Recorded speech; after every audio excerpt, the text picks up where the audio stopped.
Hello guys, welcome back to other video. तो जैसे कि वादा किया था लेके आ गया अध्याय 11 आपके सामने। तो टोटल 18 में से 11वां अध्याय। काफ़ी जल्द हमारी गीता की सीरीज़ खत्म होने वाली है। तो इससे पहले अगर आपने कल की स्पेशल वीडियो जो इंडिपेंडेंस डे की थी नहीं देखी तो एक बार ज़रूर देखेगा।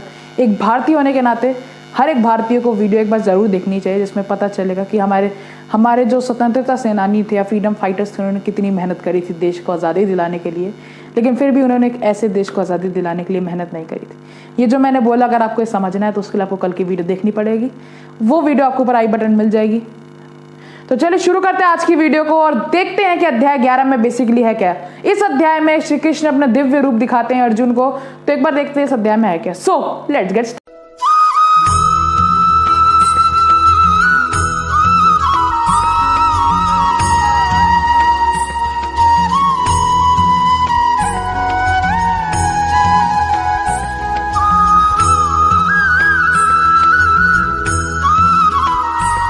11वें अध्याय का नाम है परमात्मा का दिव्य रूप दर्शन और इसमें टोटल 55 यानी कि 55 श्लोक्स हैं। तो शुरुआत करते हैं। श्लोक 1 से 4 में भगवान के सभी बातें सुनकर अर्जुन बोलते हैं कि हे माधव, मैं आपके इस अविनाशी रूप के दर्शन करना चाहता हूं, अतः आप कृपा अपने विराट रूप मुझे दिखाएं। फिर श्लोक 5 से 8 में श्री कृष्ण बोलते हैं कि हे पार्थ, मेरे इस अविनाशी रूप को तुम अपनी इन आंखों से नहीं देख सकते, इसलिए मैं तुम्हें दिव्य दृष्टि देता हूं, इससे तुम मेरे विराट रूप को देख सकोगे। फिर श्लोक 9 से 11 में संजय, जो कि धृतराष्ट्र को पूरी कहानी सुना रहे होते हैं, महाभारत की कहानी नहीं मतलब लाइव टेलीकास्ट जो दे रहे होते हैं, वो कहते हैं कि हे राजन, भगवान ने इस प्रकार कहकर फिर अपना विराट रूप दिखाया। अनेक मुख व अनेक नेत्रों वाले दिव्य आभूषणों और शस्त्रों को हाथ में उठाए हुए उस विराट स्वरूप को अर्जुन ने देखा।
श्लोक 12 में संजय आगे कहते हैं कि हे राजन, आकाश में 1000 सूर्यों के एक साथ उदय होने वाला प्रकाश भी शायद ही परमात्मा के प्रकाश के समान होगा।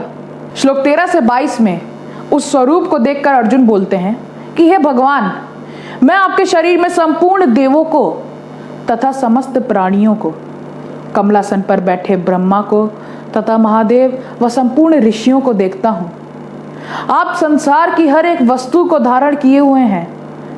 आप में ना प्रारंभ दिखता है, ना मध्य और ना ही अंत। इसलिए हे भगवान, आप ही पार ब्रह्म परमात्मा हैं और आप ही अविनाशी और सनातन हैं। मैं आपकी असंख्य भुजाओं वाले, चंद्र सूर्य के नेत्रों वाले, इस प्रज्वलित अग्नि वाले मुख से संपूर्ण ब्राह्मण को देख सकता हूं। देवों के सभी समूह आप में ही प्रवेश कर रहे हैं और सभी आपको नमस्कार कर रहे हैं। श्लोक 23 से 31 में अर्जुन आगे कहते हैं कि हे भगवान, आपके इस अनेक मुख, नेत्र, भुजा, पांव तथा भयानक दांतों वाले विराट रूप को देखकर मैं विचलित हो रहा हूं। मैं अपना धैर्य खो रहा हूं।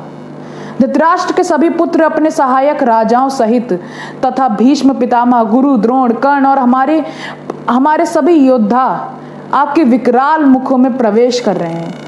जैसे नदियां समुद्र में प्रवेश करती है, वैसे ही मनुष्यों के समुदाय भी आपके प्रज्वलित शरीर में प्रवेश कर रहे हैं। आप अपने प्रकाशित मुखों से सभी दिशाओं के लोगों को निगल रहे हैं और अपने तेज से संपूर्ण ब्रह्मांड को प्रकाश कर रहे हैं। हे भगवान, कृपा करके मुझे बताइए कि इतने उग्र रूप वाले आप कौन हैं? मैं आपको तत्व से कैसे जान सकता हूँ?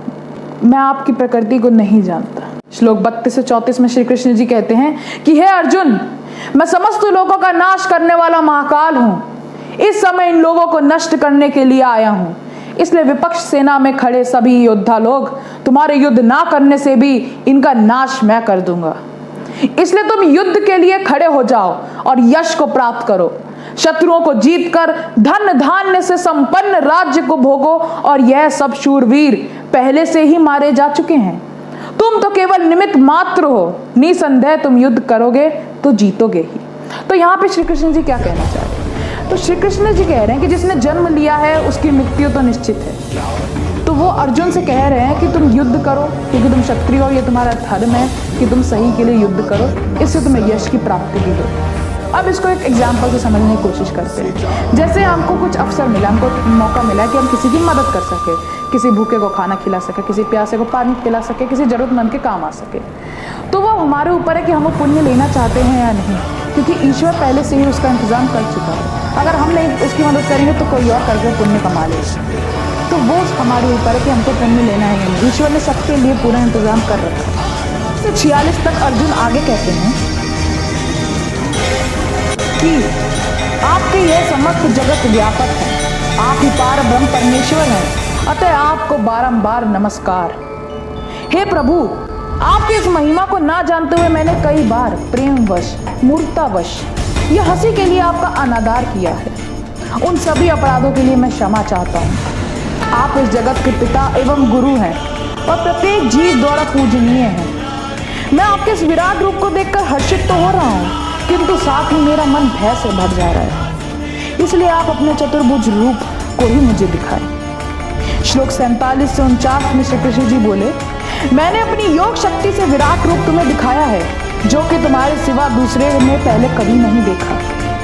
क्योंकि मेरा यह रूप ना वेदों के अध्ययन से, ना यज्ञ से, ना दान से, ना पुण्य से और ना तप से देखा जा सकता है। तुम मेरे इस विकराल रूप को देखकर विचलित हो गए हो, इसलिए मैं तुम्हें अब अपना चतुर्भुज रूप दिखाता हूँ, जो शंख, चक्र, गदा और पद्म सहित है। श्लोक 50 में श्री कृष्ण अर्जुन को अपना चतुर्भुज रूप दिखाकर पुनः साधारण मनुष्य रूप में आ जाते हैं। तो श्लोक 51 में अर्जुन बोलते हैं कि हे जनार्दन, आपके इस अति शांत मनुष्य रूप को देखकर अब मैं शांतित हो गया। फिर आखिरी के 4 श्लोक 52 से 55 में श्री कृष्ण जी बोलते हैं कि हे पार्थ, तुमने दिव्य दृष्टि से जिस चतुर्भुज रूप का दर्शन किया वह भी अति दुर्लभ है।